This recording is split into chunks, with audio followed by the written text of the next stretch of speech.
The road to Oakhaven had always felt like an artery severed, a winding scar across the landscape that led only to a place I had sworn to forget. Now, its asphalt ribbon unwound beneath my tires, pulling me back with the inexorable tug of a tide. My grandmother's death, a stark, cryptic telegram, had been the anchor cast into the murky depths of my past, dragging me ashore. I remembered her as a woman of sharp angles and sharper wit, her eyes like chipped flint. But the message spoke of an end shrouded in ambiguity, a quiet departure that felt profoundly unlike her. Determination, a cold, hard knot in my stomach, propelled me forward. I would find the truth. The first hint of Oakhaven's strangeness was not the silence, but the way the silence pressed against the windows of my car, thick and palpable as felt. The usual cacophony of small-town life, the distant hum of a lawnmower, the playful shriek of children, the rumble of an old truck, was absent. The air itself tasted of damp earth and something else, something metallic and faintly sweet, like old rust mixed with forgotten sugar. My destination, the funeral home, required me to navigate the town's labyrinthine alleys, culminating in the foggy parking garage where footsteps echo too long. The concrete maw swallowed my car whole, the sudden dimness a shock after the muted daylight. My headlights cut through the swirling mist, painting fleeting ghostly shapes on the grimy walls. I pushed open the door, the groan of the hinges unnaturally loud, and stepped out. Each footfall I took on the oil-stained concrete reverberated, not just once, but twice, 3 times, trailing off into the swirling vapor as if seeking an answer that would never come. I paused, listening, the prickle of unease sharpening along my nape. The garage felt less like a structure and more like a cavern, its unseen corners vast and watchful. Escaping the unnerving acoustics of the garage, I emerged onto the main street, which lay under a pall of perpetual twilight, even though the sun was still high. The buildings, once vibrant with the chipped paint of memory, now seemed bleached, their colors muted to an almost uniform gray. The storefront windows reflected nothing but the sky's sullen overcast. A single banner, faded and tattered, drooped across the street, proclaiming Oakhaven days from some forgotten summer.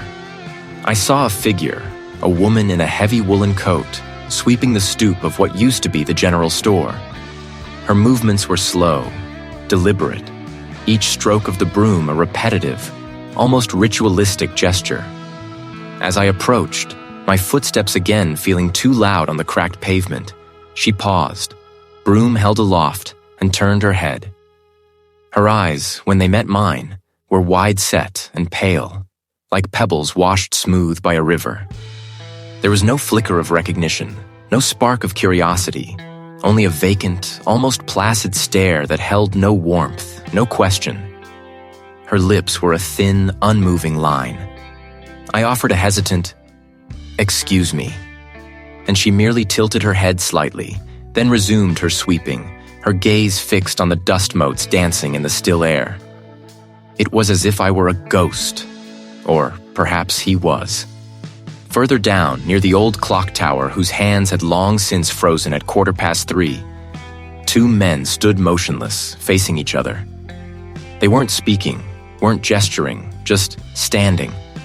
One, a stout man in an overalls, held a fishing rod, its line dangling listlessly. The other, thinner, wearing a fedora, clutched a newspaper, its pages unread.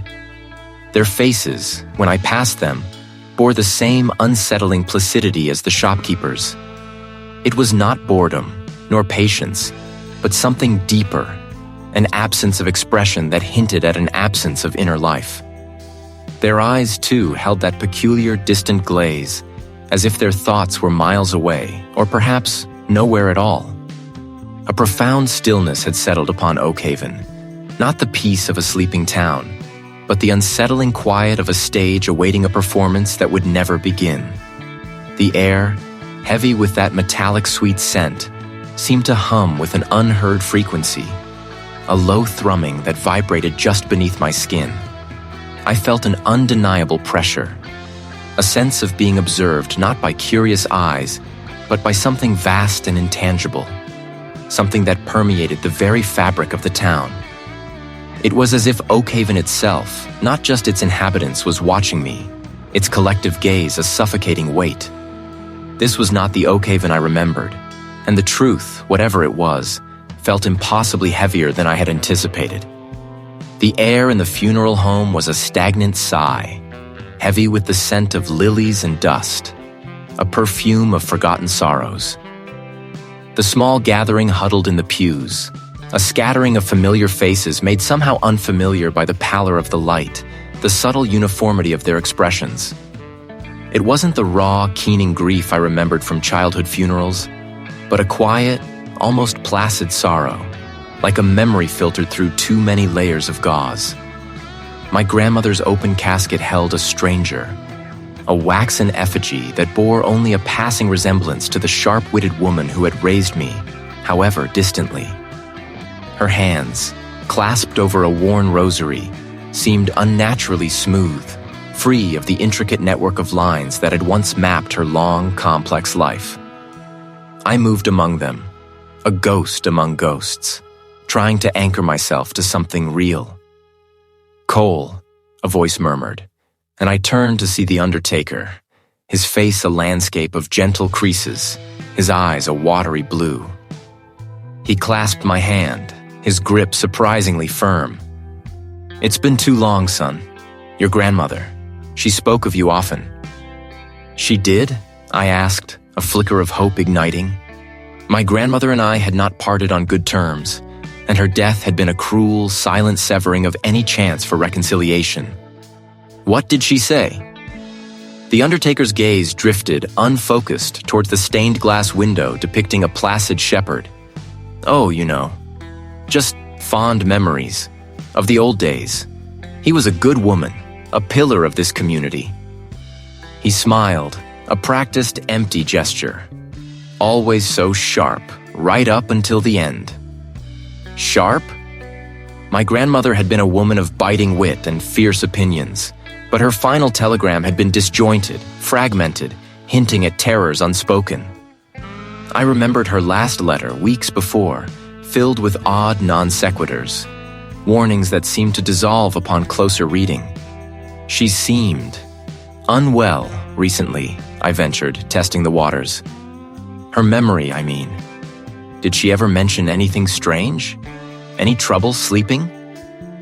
The undertaker chuckled softly, a sound like dry leaves skittering across pavement.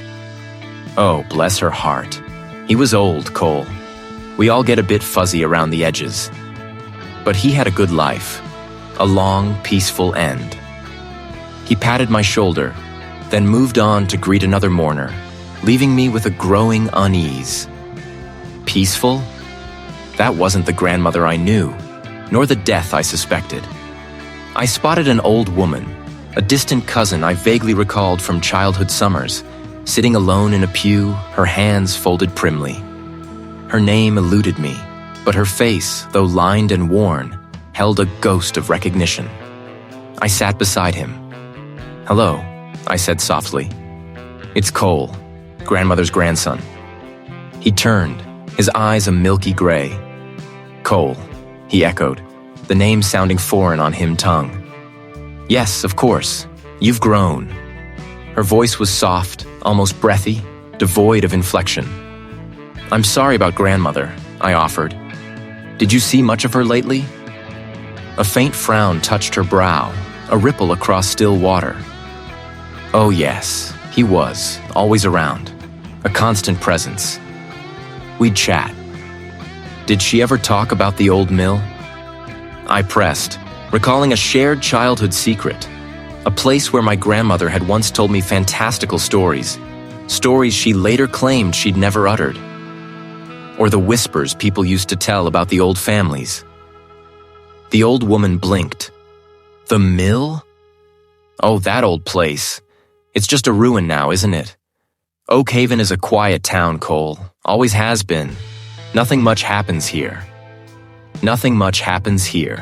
I spent the next hour moving through the small crowd, a desperate angler casting lines into murky waters. I spoke to the old man who ran the general store, to the woman who trimmed the hedges, to a childhood friend I hadn't seen in 2 decades. Each conversation was a variation on a theme. Vague pleasantries, a superficial sorrow, and then a wall of amiable forgetfulness. They remembered my grandmother as kind, quiet, a fixture. They couldn't recall her sharp tongue, her eccentricities, her sudden bouts of fear, or the peculiar fragmented stories she sometimes told. When I mentioned the strange weather patterns from last winter, the unusually long periods of fog that had settled over the town, they shrugged. "Winter's always a bit foggy here," the general store owner said, his eyes empty of any specific memory. "Just Oakhaven." It wasn't just individual memory lapses. It was a collective blankness. A smoothed-over landscape where jagged peaks of specific recollection should have been. It was as if a gentle eraser had passed over their minds, leaving only the broadest, most inoffensive strokes. My own memories, sharp and vivid, my grandmother's furious arguments, her hushed warnings, her terrified phone calls that had ended abruptly, began to feel like intrusions, anomalies in their placid, forgotten world. Was I misremembering? Was my grief twisting my perception? The funeral ended, a muted affair. The coffin was borne out into the indifferent light, and I watched, my chest tight, as the small procession made its way to the cemetery. I couldn't follow. I needed air, needed distance from the suffocating politeness and the unsettling amnesia. The fog was not a natural mist, but a manufactured obscurity, clinging to the concrete pillars like damp shrouds, distorting the few weak lights into hazy halos. I leaned against the cold metal of my car, my breath pluming in the artificial gloom. Their faces flashed before me. The undertaker's empty smile, the old cousin's milky eyes, the childhood friend's bland, almost robotic assurance that everything was fine. They spoke of my grandmother as a gentle, unremarkable woman, a caricature of the fiery spirit I knew. They spoke of Oakhaven as a quiet, unchanging place, scrubbing away every unsettling detail, every strange incident I remembered. It was a lie, a collective delusion. But if it was a lie, who was telling it? And why did it feel so utterly pervasive, so deeply ingrained? A low hum vibrated through the concrete floor, a sound too deep to be machinery, too rhythmic to be casual. It seemed to come from below, from the very foundations of the garage, a pulse in the earth. The echoes of my own breathing seemed to stretch, to linger, as if the very air refused to let them dissipate. The town's inhabitants moved through their days, their expressions placid, their recollections a uniform, featureless plain. It was a terrifying landscape, and I, a solitary peak of jagged remembrance, felt increasingly exposed. The weight of my grandmother's house settled upon me as I crossed the threshold once more. It was a different kind of quiet now, not the familiar hush of a beloved home, but a deeper, more profound silence, as if the very air had ceased to breathe. Dust motes, like tiny forgotten stars, danced in the weak shafts of light that pierced the grimy window panes. My task was clear: to clear the house. But it was a pretense. What I truly sought was an explanation, a thread to pull in this tapestry of unnerving forgetfulness. I started in the parlor, a room my grandmother rarely used, its antimacassars still crisp, its porcelain figurines staring with vacant eyes. I ran my hand over the cold, polished surface of a side table, feeling the fine layer of grit. This was not just dust. It was the sediment of time, of secret settling. I moved to her study, the room where she spent her final solitary years. Bookshelves lined the walls, filled with volumes on local history, botany, and obscure folklore. I pulled out a heavy tome on Oakhaven's early settlers, its pages brittle, its spine cracked. Nothing. I sifted through stacks of old letters, faded photographs of people I didn't recognize, and dried wildflowers pressed between tissue paper. Each item felt inert, lifeless, offering no hint of the creeping anomaly that now gripped the town. My skin prickled. The top drawer held neatly bundled bills, a tarnished silver thimble, and a small, leather-bound address book. But as I pulled the drawer fully open, my fingers brushed against something rough, tucked deep in the back, behind a false panel. My heart gave a sudden hard thud against my ribs. The wood felt warm beneath my touch, imbued with a residual heat, as if it had only just been placed there. With a cautious tug, the panel slid aside, revealing a small, hidden compartment. Inside lay a single object, a journal. No title graced its cover, only a strange, almost organic symbol embossed deeply into the hide. A spiral, but not a clean, mathematical one. This spiral was gnarled, asymmetrical, like the twisting root of an ancient tree, or a vortex pulling inward. My fingers trembled as I opened it. The pages, thick and yellowed, were filled with my grandmother's familiar script, but it was altered, becoming increasingly erratic, leaning, then sprawling, then shrinking to a frantic scrawl. The ink, too, varied, from deep black to a faded sepia, as if he had written some entries years apart, others in rapid succession. The initial entries spoke of mundane things: weather, garden observations, visits from townspeople. Then, a shift. August 14th. The quiet has deepened. The shopkeeper asked me about the old mill today, confused, as if she'd never seen it before, though she lives but a stone's throw away. September 3rd. They begin subtly at the edge of hearing, like dry leaves skittering across cobblestones. But there are no leaves. They burrow, they scratch, they tell me to forget. They tell me it's easier. I swallowed, a dry, rasping sound in the suffocating quiet of the study. October 1st. The forgetting is not a loss, but a smoothing, like river stones, worn down by an unseen current. The town elder spoke of the Great Fire of 27 as if it were a pleasant memory, a summer picnic. The horror, the loss, gone. Replaced by a bland, acceptable fiction. I fight it, I write to remember. Interspersed with her increasingly desperate words were crude drawings of the spiral symbol, sometimes faint, sometimes bold, as if she were sketching it compulsively, trying to understand or ward off something. Other symbols appeared too, sharp, angular lines that seemed to mimic the twisting root, but also strange, almost organic forms, like diagrams of a nervous system gone awry.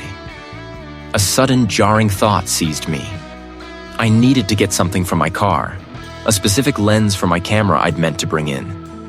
The house, suddenly, felt too small, too close. The fog, a dense white shroud, clung to the ceiling and floor, making each parked vehicle a spectral outline. I fumbled with my keys, the metallic jingle amplified to a startling clang, and quickly unlocked my car, retrieved the lens, and hurried back into the relative, if still unsettling, quiet of the street above. November 15th. It is ancient, older than Oakhaven itself. It lies beneath us, a vast, silent hunger. It feeds on the connections, the sharp edges of memory that define us.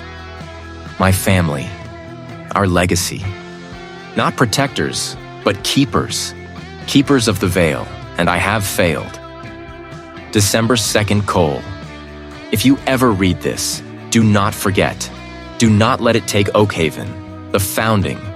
Not a settlement, but a containment, a cage. We built it, now it breaks. The final entries were a desperate jumble of fractured sentences, half-formed thoughts, and the gnarled spiral symbol repeated endlessly, filling entire pages, growing larger, more menacing. Beneath, the old spring, it calls. The ink on the last page was smeared, as if her hand had been shaking violently, or perhaps pulled away. My grandmother hadn't just died. He had been fighting, and he had left me her war. The truth, glimpsed through her frantic words, was far more terrifying than any memory lapse. Oakhaven was not just forgetting, it was being consumed. And my family, it seemed, had always been at the center of this silent, devouring horror. The rough leather of my grandmother's journal still chilled my palms, though I had long since closed it. The frantic scrawl, the desperate fight it detailed, had not merely informed me. It had etched itself into the very marrow of my bones. A shift had occurred, not in the physical world, but within the delicate architecture of my perception. The air, once merely still, now felt heavy, pregnant with a muted hum that resonated behind my eardrums. It was the sound of a vast, unseen engine, churning beneath the placid surface of Oakhaven. I pushed away from the dusty desk, the old chair groaning in protest, a sound that seemed to stretch and thin in the sudden quiet. A whisper, faint as a moth's wing brushing against silk, ghosted past my right ear. I turned sharply, my neck muscles taut, but found only the empty air, the undisturbed motes dancing in the meager light filtering through the window. But then, a deeper shade of night seemed to momentarily coalesce at the very edge of my vision, a fleeting smudge against the worn wallpaper.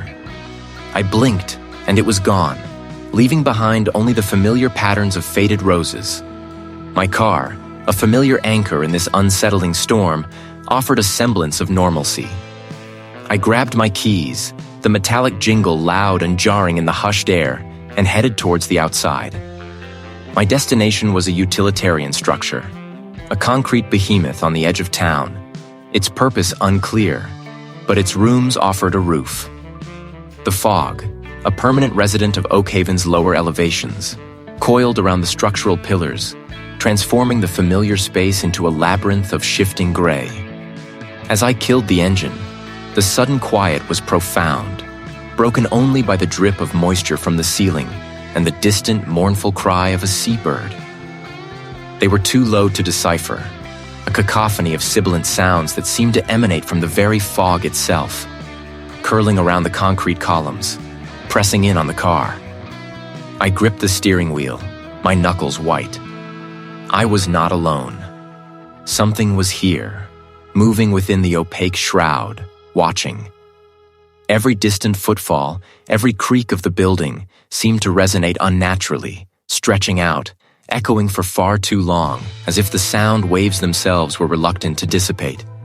I finally forced myself out of the car, the cold air biting at my face. Each step I took echoed, the sound bouncing off the concrete, multiplying, surrounding me with phantom walkers. I moved quickly, my head swiveling, trying to pierce the veil of fog. I walked towards the general store, its single incandescent bulb casting a sickly yellow glow onto the rain-slicked pavement. The shopkeeper, a man with perpetually flour-dusted hands and a kind, if weary, smile, was usually behind the counter. The shopkeeper was there, wiping down the counter with a practiced, repetitive motion. "Good evening," I offered, trying to keep my voice steady. I was wondering, I haven't seen the fisherman around lately. Old man Hemlock, you know? He usually comes in for his morning coffee and a newspaper. The shopkeeper paused, his rag hovering over a smudge. His eyes, usually crinkling at the corners with a lifetime of quiet observation, were now flat, vacant. He stared at me, then slowly shook his head. "Hemlock? Don't recall anyone by that name, Cole. Been here 30 years. No fisherman by that name, far as I know." His voice was devoid of inflection, a simple statement of fact, utterly devoid of curiosity or surprise. Old man Hemlock. I remembered his weather-beaten face, his stories of the sea, his distinctive limp. He was as much a fixture of Oakhaven as the lighthouse itself. I had seen him just days ago, or so I believed. But he was just here, I insisted, my voice rising slightly. He had that old brown dog, a retriever, always waited outside for him. The shopkeeper's gaze didn't waver. "No dogs allowed inside, Cole. You sure you're thinking of Oakhaven? He offered a faint, unsettlingly placid smile. I stumbled back a step, the air suddenly thin in my lungs. It wasn't just memories the entity consumed. It was people. Not just their past, but their very presence, their existence, erased from the collective consciousness as if they had never drawn breath. Old Man Hemlock, the baker, the quiet woman who tended the municipal garden. How many others had simply ceased to be, leaving no ripple in the town's placid surface? My grandmother's frantic struggle, her warnings, echoed in my mind. The entity was not merely feeding, it was assimilating, slowly, silently, erasing Oakhaven, one memory, one life, at a time. The shopkeeper's words, cold and smooth as riverstone, had clung to me like a shroud. "You sure you're thinking of Oakhaven?" The placid smile he offered was a mask of serene emptiness, and I had stumbled back from it, gasping for air that felt suddenly thin, as if the very atmosphere of the shop had been leached of its vital essence. Not their bodies, perhaps, but the intricate tapestry of their lived experience, their unique selves, leaving behind only husks that mimicked life. The thought was a claw in my gut, twisting. The air hung heavy and damp, smelling of concrete and unseen moisture, amplifying every scrape of my shoe, every rustle of my jacket. The echoes stretched, distorting, making it seem as though some unseen presence was mimicking my movements from the periphery, drawing closer with each reverberation. It was a place designed for temporary stays, not for lingering. Yet I lingered, needing the cold, indifferent solidity of the concrete to anchor me against the encroaching phantom.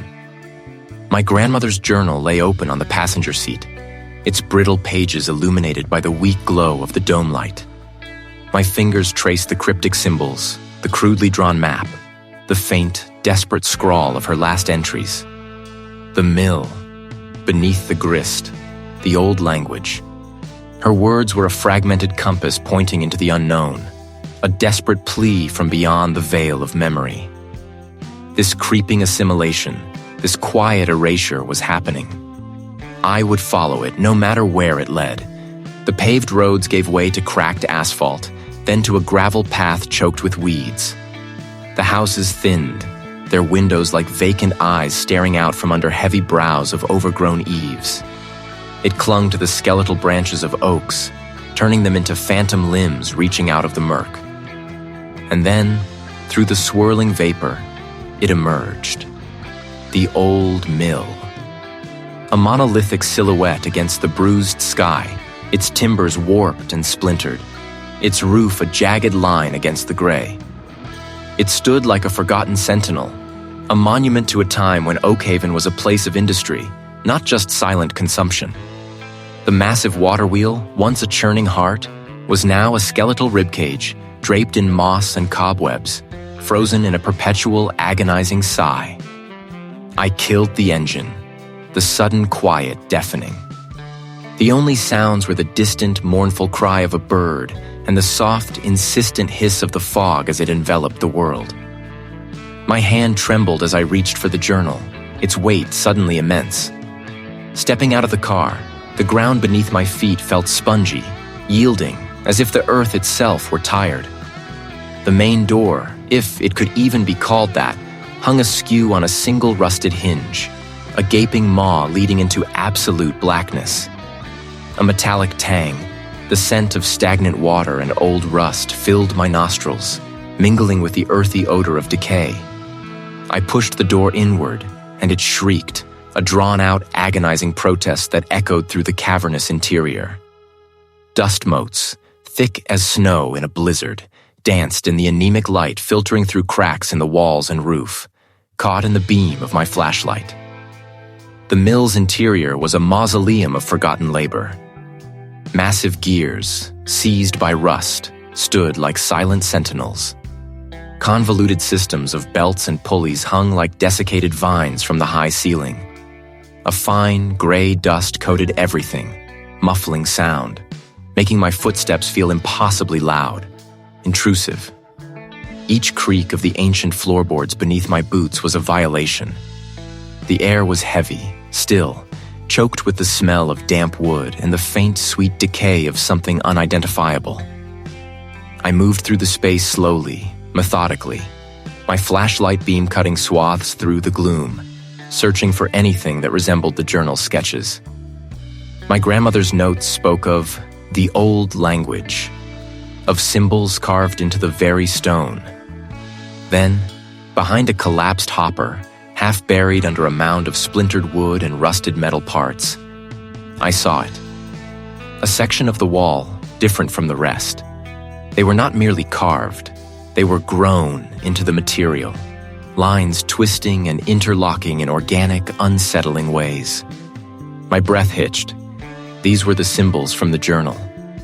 The same swirling motifs, the same angular, almost insectoid forms that had haunted my grandmother's final pages.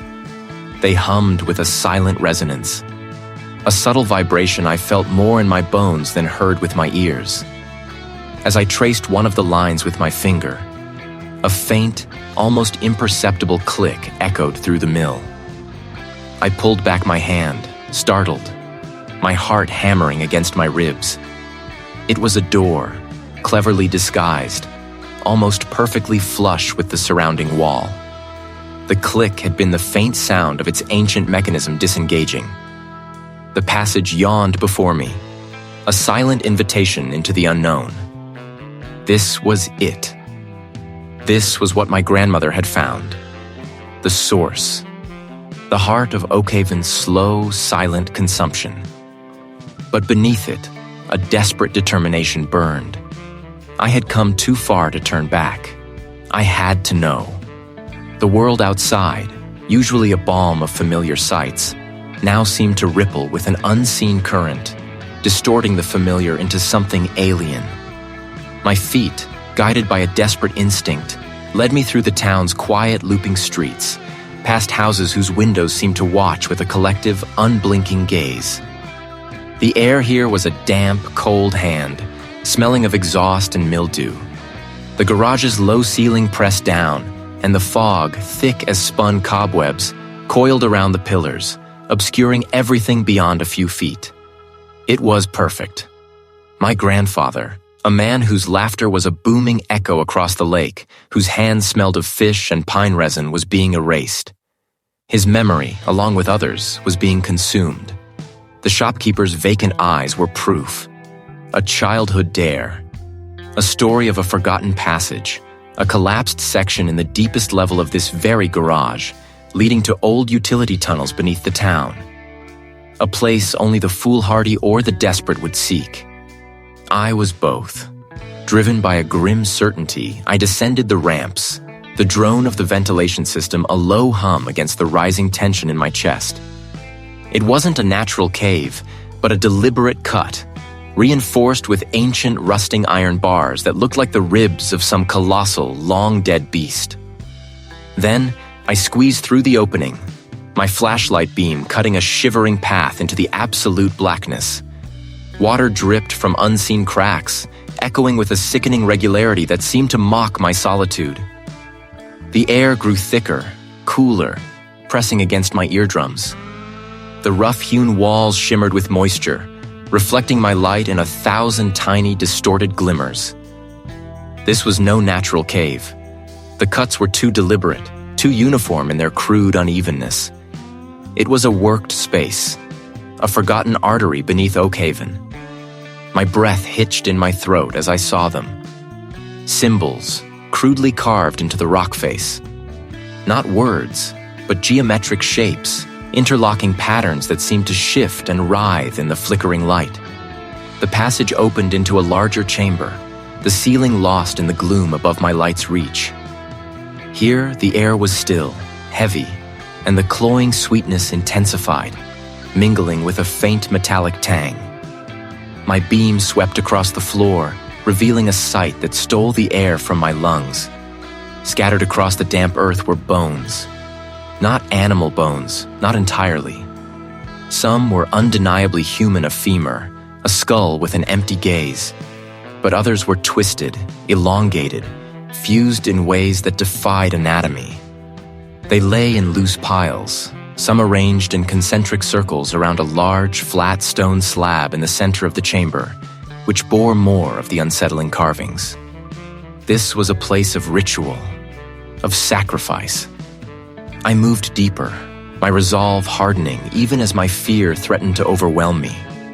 The tunnels became a labyrinth, winding and branching, each turn feeling like a step further from the known world.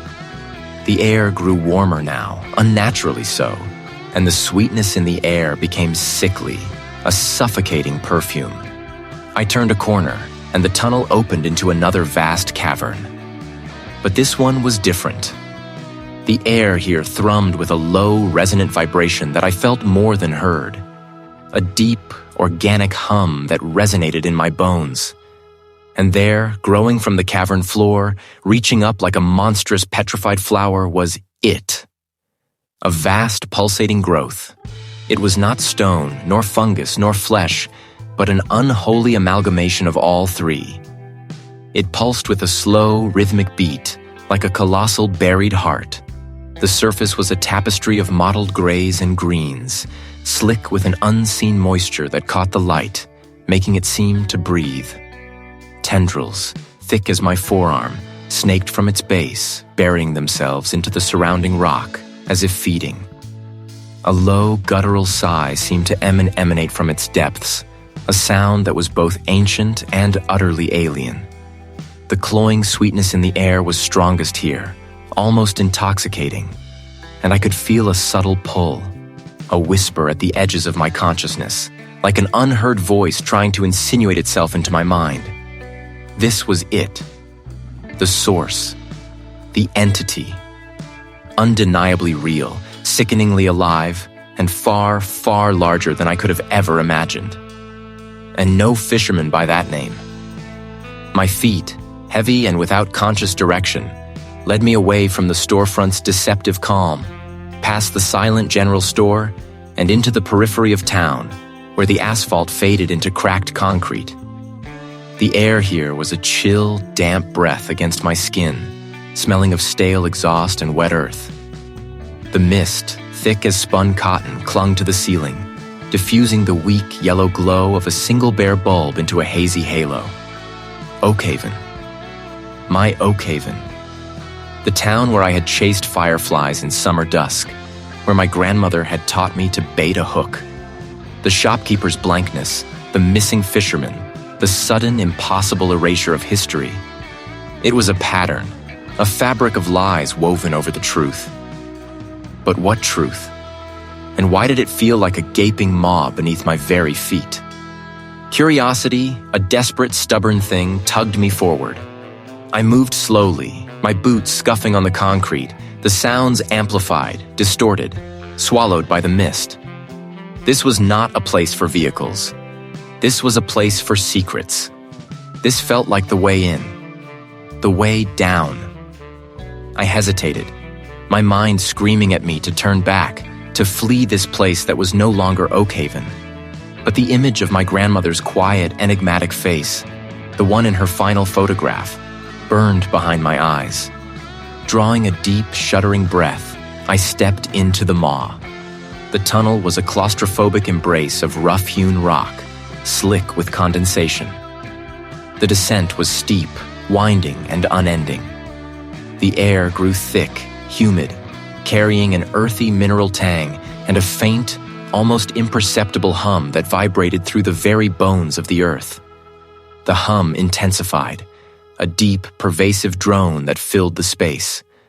My gaze swept across the scene, and my breath hitched, snagging painfully in my throat. They were here, dozens of them, townsfolk.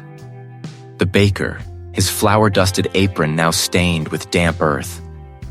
The elderly woman who tended the community garden, her gnarled hands resting on her knees. The taciturn librarian, his spectacles askew. Even the shopkeeper, his face no longer placid but utterly blank, stood among them. They stood in concentric circles, their bodies swaying with a barely perceptible rhythm, their eyes wide, unblinking, and vacant. A terrifying, profound emptiness shone from them, reflecting the faint, ethereal light. Their mouths were slightly agape, not speaking, not singing, but something far more unsettling. From each, a thin, shimmering tendril of light, almost like gossamer, extended into the center of the cavern, where they converged into a pulsating, luminous core. It was not a physical light, but an emanation, a visible manifestation of thought, of memory. A child's laughter, sharp and clear, followed by the dull ache of a forgotten loss. The scent of pine needles and rain, then the biting sting of betrayal. They were not telling stories. They were broadcasting them, their individual consciousnesses dissolving into this collective stream. They were feeding it. Unknowingly, willingly, they were surrendering their very selves, their unique identities, their personal histories, into that luminous core. And as I stood there, witnessing this horrifying communion, a new sensation began to bloom within me. It was a pull, insidious, gentle at first, then growing stronger, like a tide drawing me out to sea. Surrender, it urged. Join us. Become one with the quiet, vast mind. Let your burdens fall away. To let them go, to merge, to simply be. The temptation was immense, a velvet trap laid for my soul. This was not peace. This was annihilation. This was the true death of Oakhaven. And I would not surrender, not yet. My lungs burned. The placid smile, a serene emptiness, had not wavered, but something in the air around him had thickened, pressing in, an invisible current seeking to draw me into its silent flow. The bell above the shop door chimed a final mocking note behind me, a sound swallowed almost instantly by the oppressive hush of Oakhaven. My boots hammered against the cobblestones, a frantic, irregular rhythm in the town's unnatural stillness. Every window I passed seemed to hold a pair of eyes, not watching, but merely present. Their gazes flat, unblinking. The air itself felt heavy, laden with unspoken consensus, a vast, unseen network of thought that hummed just beneath the surface of my skin, a gentle tugging at the threads of my memory, a dissolving warmth that threatened to unspool who I was, piece by precious piece. My grandmother, her vibrant laugh, the warmth of her hand in mine, the scent of her lilac perfume. All felt fragile, like old photographs fading in harsh light, threatened by this encroaching blankness. I ran harder, my chest aching, the taste of copper on my tongue. I needed to get out, away from the surface, away from the quiet, assimilating presence that permeated every brick and breath of Oakhaven. The fog, thick and swirling, swallowed the harsh angles of the pillars and the skeletal frames of parked vehicles, creating an illusory maze. My own ragged breaths clawed at the quiet, each gasp magnified, stretched thin, then released into the cavernous space. Every footfall I made resonated, clattering against the concrete floor, bouncing back from the unseen walls with an unnerving delay, as if something unseen was mimicking my every move. The tremor in my hands was uncontrollable. My mind reeled, trying to reconcile the shopkeeper's empty smile with the profound, terrifying truth that had just clicked into place. This wasn't about violence, about bloodshed. It was far more insidious. The entity didn't kill. It consumed. It erased, not the body, but the very essence of self. My grandmother's fractured memories, the townsfolk's uniform placidity, their inability to recall specifics, their quiet, unsettling agreement. It wasn't amnesia. It was assimilation. They were becoming one, a vast, silent consciousness, their individual lights snuffed out, their unique histories dissolved into a universal, placid hum. The horror was in the absolute loss, the complete obliteration of identity. My dog, my fisherman, the particular shade of Oakhaven's sky, all were being meticulously scrubbed clean from the collective mind, leaving only a shared, shallow present. My grandmother hadn't been murdered in the conventional sense. He had been absorbed, Her individual consciousness folded into the entity until nothing remained but a silent presence. A memory ghost. My grandmother had fought. Her research, the cryptic notes, the hidden symbols. He had understood. She hadn't left me a warning. He had left me a weapon. I pulled out the tattered journal, its cover worn smooth, its pages brittle. The faint scent of dried herbs clung to it. My fingers traced the intricate diagrams, the strange glyphs that had once seemed like mad scribblings. They weren't just observations. They were instructions. He had mapped the entity's network, its pulse points, its vulnerabilities. The ancient texts she'd referenced, the rituals she'd outlined. They weren't about banishment, but severing. Severing the connection, not destroying the entity entirely. For how could one destroy something so vast, so formless, so deeply rooted in the town's very foundations? But if I could cut its ties to Oakhaven, if I could break its hold on the collective memory, perhaps the town, and what remained of its people, could begin to heal. My gaze fell upon a particular sketch, a star-like pattern surrounded by a circle of what looked like root systems, branching out. Below it, a scrawled note. The nexus. A focal point. I would have to go deeper, into the entity's own domain, into the very veins of Oakhaven. I would have to sever its connection, using my grandmother's research as my only guide. The odds were impossible, the risk absolute. But to do nothing was to surrender, to allow Oakhaven, and perhaps myself, to be utterly erased.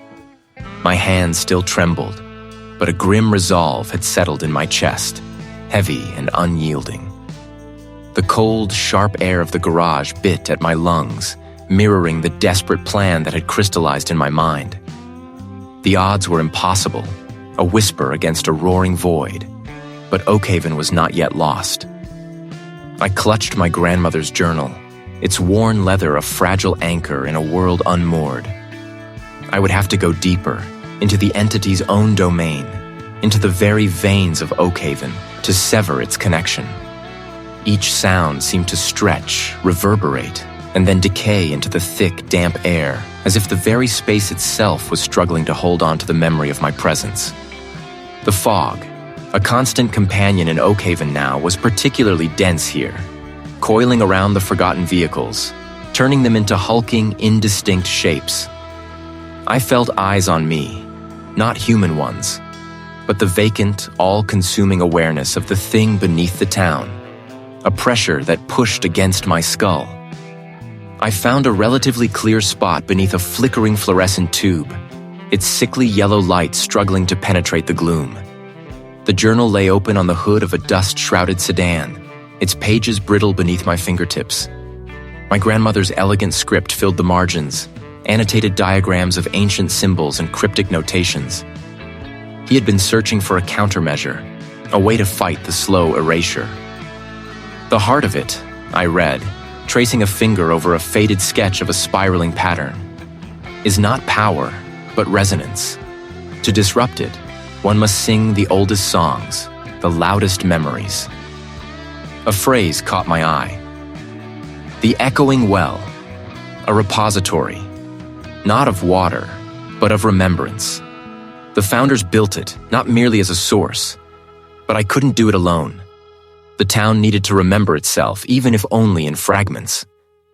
I closed the journal, its weight suddenly immense in my hands. My first stop was the bakery, a place I remembered from childhood, run by an old woman whose short temper was legendary, but whose cinnamon rolls were divine. I walked through streets that felt alien, even though I knew every brick and curb. The townsfolk moved with a detached uniformity, their eyes blank, their conversations mechanical, echoes of true interaction. They saw me, but their gaze slid past, devoid of recognition or curiosity. It was like walking through a dream where everyone else was a puppet. The bakery door chimed, a sound too bright for the muted interior. The air inside was devoid of the comforting scent of yeast and sugar. Instead, a faint metallic tang hung heavy. Behind the counter, the baker stood, her hands folded, her gaze fixed on a distant point. Her head tilted slightly. "Good morning. What can I get for you?" Her tone was flat, devoid of the usual gruffness. I leaned closer, pulling a small, tarnished silver locket from my pocket. A gift my grandmother had given me, containing a tiny, faded photo of the baker and my grandmother laughing together years ago. "Do you remember this, madame?" I used the honorific my grandmother always used for her. A small, shared intimacy. Her eyes, which had been glassy, flickered. A tremor ran through her hand. "She always." The words died on her lips, her gaze unfocused again. The light in her eyes extinguished. My heart ached. It was a momentary victory, a painful glimpse of what was lost. But it was a breach. The memory had touched her even if it couldn't hold. The entity hadn't fully overwritten everything. I left the bakery, the metallic tang clinging to my clothes, and headed towards the old general store. The journal had mentioned the importance of collective memory, of shared recollection. If a single memory could cause a flicker, what could a chorus of them do? The general store's bell jingled as I entered. It was empty save for the proprietor, a man whose easy smile I remembered from childhood, now replaced by an unnerving stillness. I found an old, worn copy of Oakhaven's local history, a slim volume my grandmother had cherished.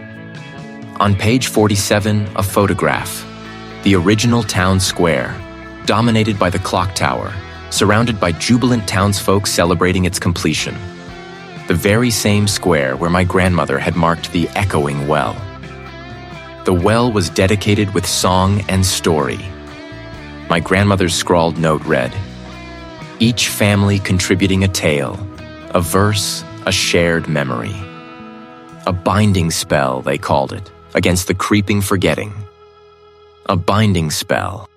What if the well wasn't just a physical location, but a focal point for a ritual, a place where the town's collective memory could be reignited, amplified? The idea of a relic began to coalesce in my mind. Not an object, but the act of remembering itself, channeled through a specific forgotten place. The proprietor, who had been staring blankly at a shelf of canned goods, slowly turned his head. It wasn't him asking. I froze, the book clutched tight. My efforts were not going unnoticed. The entity was stirring, its awareness spreading, tightening its grip. The stakes had just escalated dramatically. I had found my path, but the ground beneath my feet was crumbling. The echoing well. Before it was all swallowed by the quiet. The truth had settled upon me like a shroud woven from forgotten whispers. Not an object, no, but an act. A binding spell, broken not by force, but by the reignition of what it consumed. My grandmother's cryptic messages, the townsfolk's fractured stares. It all coalesced into a single terrifying purpose. I was to be the spark, the memory made manifest, plunged into the heart of Oakhaven's silent devourer. My journey began in the damp, forgotten arteries beneath the town. I descended through crumbling passages, the cold stone pressing in, each step echoing into an oppressive quiet. The concrete was slick with condensation, the faint hum of disused ventilation systems a skeletal whisper in the vastness. Each of my footsteps seemed to hang in the air, a prolonged, hollow declaration of my presence, as if the space itself was listening, stretching the sound thin until it dissolved into the creeping silence. The garage wasn't just a space, it was a threshold. Beyond a cracked, leaning support pillar, the concrete gave way to an older, rough-hewn tunnel, its entrance shrouded in a mist that smelled of ozone and decay. I moved by instinct, my hand scraping against rough rock, the path sloping ever downward, deeper into the earth's embrace. Then, the hum began. Low, guttural, a vibration that resonated not in my ears, but in my teeth, my bones, the very marrow of my being. It swelled and receded, like a vast breathing thing. The tunnel opened into an immense cavern, and there it was, the core. It wasn't a structure, nor a beast in any conventional sense. It was a vast organic mass filling the cavern, undulating with a slow, deliberate rhythm. Not electric light, but the luminescence of a million ephemeral thoughts, shimmering into being and then fading, like distant stars winking out. It was a tapestry woven from the very fabric of consciousness, a living monument to forgotten histories. It wasn't a pain, but a subtle unraveling, a gentle suggestion to let go, to merge, to become part of the grand, silent tapestry. My name, Cole, felt suddenly fragile, a small, insignificant thing against the vastness.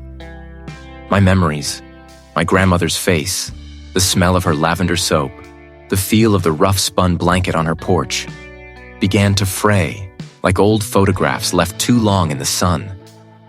This was the reckoning. This was where the struggle of will and memory would unfold. I stood before it, a lone sentinel against an ocean of oblivion, on what I refused to surrender. My grandmother's voice, clear as a bell, echoed in my internal ear. Remember, Cole, that is your strength. I opened my mind, not to receive, but to project. I imagined it brimming not with water, but with the vibrant, noisy chaos of Oakhaven's true past.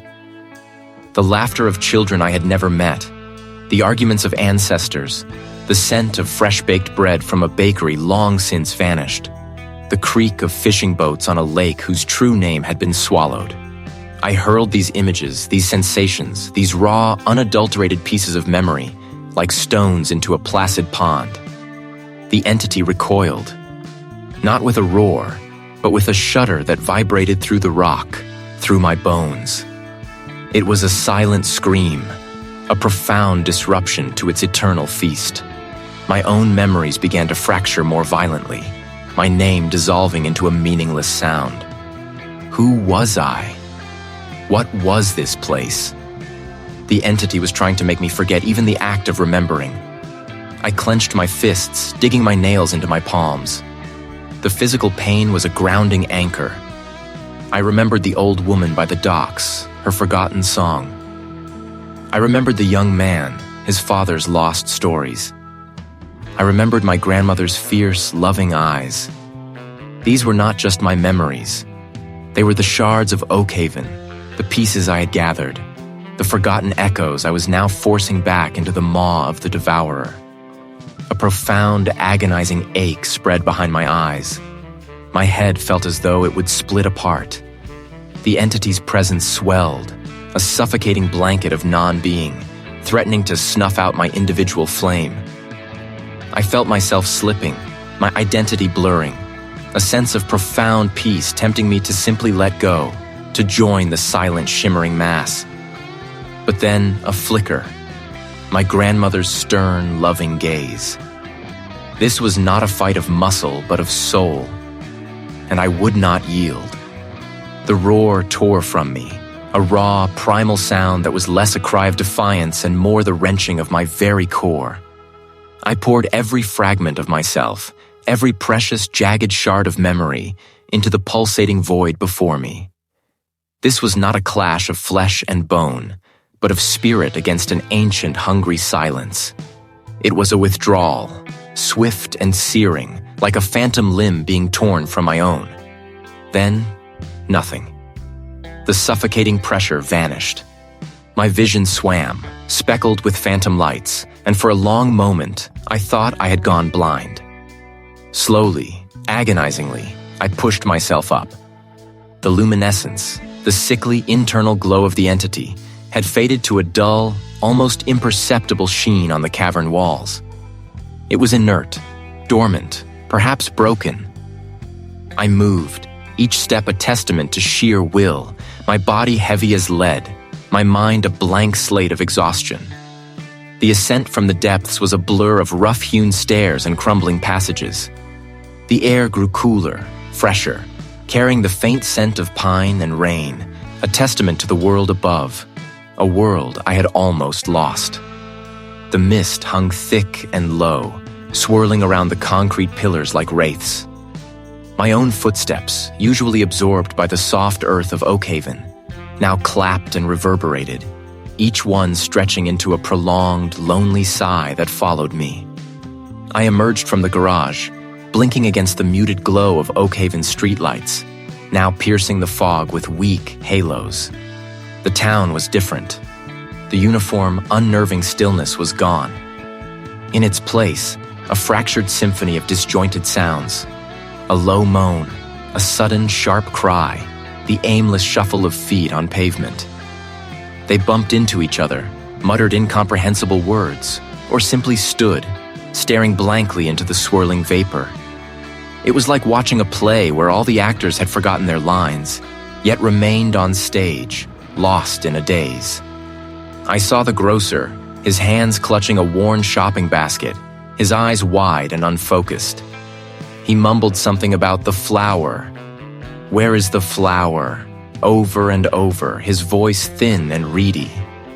A woman, whom I recognized as the town's weaver, sat on a bench, endlessly picking at a loose thread on her sleeve, a single tear tracing a path down her cheek.